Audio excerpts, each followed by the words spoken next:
നമസ്കാരം, ഞാൻ ഷീബ. എല്ലാവർക്കും സുഖമല്ലേ?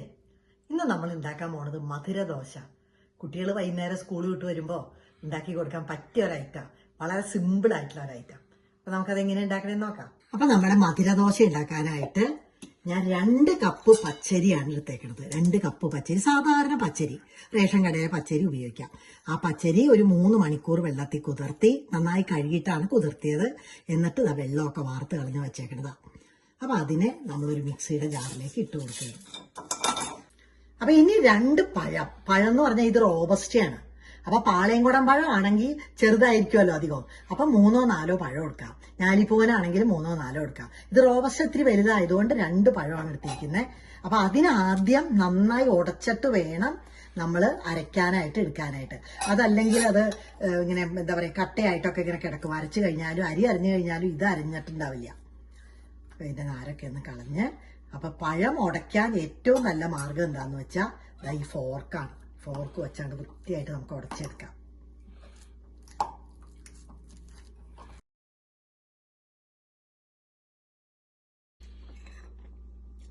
പഴം നന്നായി ഉടച്ചെടുത്ത് കണ്ടോ. എന്നിട്ടത് അരിയുടെ കൂടെ തന്നെ ഇടാം. ഇനി നമുക്ക് ശർക്കരപ്പൊടി. അപ്പൊ ശർക്കരപ്പൊടിയോ ശർക്കരയോ ആവാം. ഇത് ഞാൻ 1 കപ്പ് ശർക്കരപ്പൊടി അളന്നു വെച്ചതാ. 1 കപ്പ് ഇപ്പൊ നമുക്ക് മധുരത്തിനനുസരിച്ച് ഇടാം. ഇനി പോരെങ്കിൽ ഇനിയും ഇടാം. അപ്പൊ 1 കപ്പ് ശർക്കരപ്പൊടിയാണ്. അല്ല, ശർക്കരയാണ് കയ്യിലുള്ളതെങ്കിൽ എന്ത് ചെയ്യണമെന്ന് വെച്ചാൽ അതിനെ കുറച്ച് വെള്ളം ഒഴിച്ച് ഒന്ന് ഉരുക്കുക. ഒന്ന് അടുപ്പത്ത് വെച്ച് ജസ്റ്റ് ഒന്ന് അലിഞ്ഞാൽ മതി. എന്നിട്ട് അത് ചൂടാറിയിട്ട് ആ വെള്ളം ഒഴിച്ച് അരയ്ക്കുക. ഇതിപ്പോ അതേപോലെ തന്നെ. ഇനി വെള്ളം 2 കപ്പ് വെള്ളം അളന്ന് വെച്ചതാ. അപ്പൊ എത്ര ഒഴിച്ചു എന്ന് പറയാട്ടോ, ആവശ്യത്തിന് മാത്രം. അത് അരഞ്ഞു വരണ്ടേ. ഒരുപാട് വെള്ളം ആദ്യമേ ഒഴിച്ചു കഴിഞ്ഞാൽ അരയാൻ ബുദ്ധിമുട്ടാവും.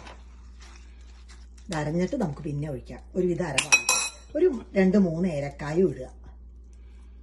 പിന്നെ ജീരകപ്പൊടിയുടെ ടേസ്റ്റ് ഇഷ്ടമുള്ളവർക്ക് ജീരകപ്പൊടി ഇടാം. ഒരു 4 ഏലക്കായ ഇട്ടു. ഇനി ഇത് നല്ല വെണ്ണ പോലെ അരച്ചെടുക്കണം. നമ്മുടെ ബാറ്റർ അങ്ങനെ റെഡിയായി. ഒരല്പം വെള്ളം ഇതിലൊഴിച്ചിട്ട് അതും കൂടെ ചേർത്ത് അതിലേക്ക് ഒഴിക്കാം.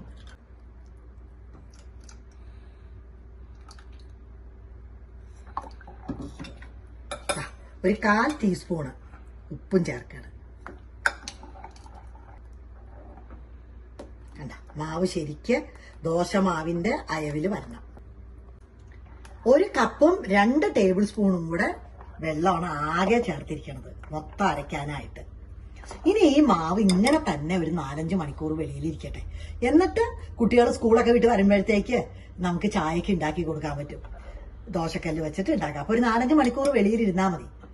അതേപോലെ തന്നെ ഇതേ മാവ് ഇപ്പൊ ദോശക്കല്ല് വെച്ചിട്ട് ഒഴിച്ചു കഴിഞ്ഞാൽ ദോശയാവും. ഉണ്ണിയപ്പക്കല്ല് വെച്ച് ഉണ്ണിയപ്പമായിട്ട് ഉണ്ടാക്കി കൊടുക്കാം ഇതേ മാവ് ഉപയോഗിച്ചിട്ട്. അതും നന്നായിരിക്കും. അതേപോലെ ഇതിനെ ഫ്രിഡ്ജിൽ വെച്ചാ ഇപ്പൊ ഈ മാവ് നമ്മൾ ദോശ ഉണ്ടാക്കി കുട്ടികൾക്ക് കൊടുത്തു.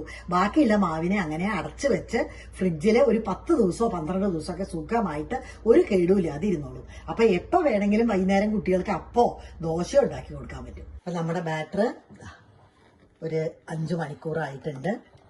കണ്ട. അപ്പൊ ഈ സമയത്ത് വല്ലാതെ തിക്കായി തോന്നുകയാണെങ്കിൽ ഒരല്പം വെള്ളം ചേർക്കാം.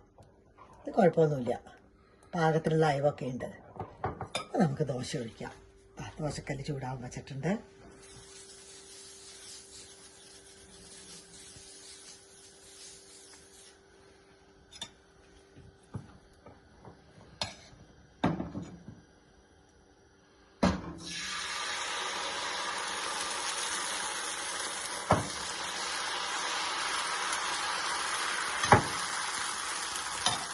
ഇതിൽ നമുക്ക് വെളിച്ചെണ്ണയോ നെയ്യോ എന്താണ് ഇഷ്ടം എന്ന് വെച്ചാൽ അതനുസരിച്ച് ഒഴിച്ചു കൊടുക്കാം. എന്തെങ്കിലും ഒഴിക്കണം. നെയ്യ് വേണം, അല്ലെങ്കിൽ വെളിച്ചെണ്ണ വേണം.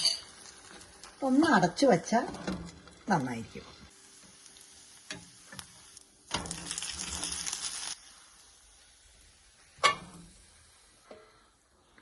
രണ്ടോ നല്ല ടേസ്റ്റ് ആയിരിക്കും ഇത് വെളിച്ചെണ്ണയോ നെയ്യോ നമ്മുടെ ഇഷ്ടാനുസരണം ചേർക്കാം. അപ്പോൾ വീഡിയോ ഇഷ്ടപ്പെട്ട എല്ലാവർക്കും നിങ്ങളുടെ ഫ്രണ്ട്സുമായിട്ടൊക്കെ ഷെയർ ചെയ്യുക.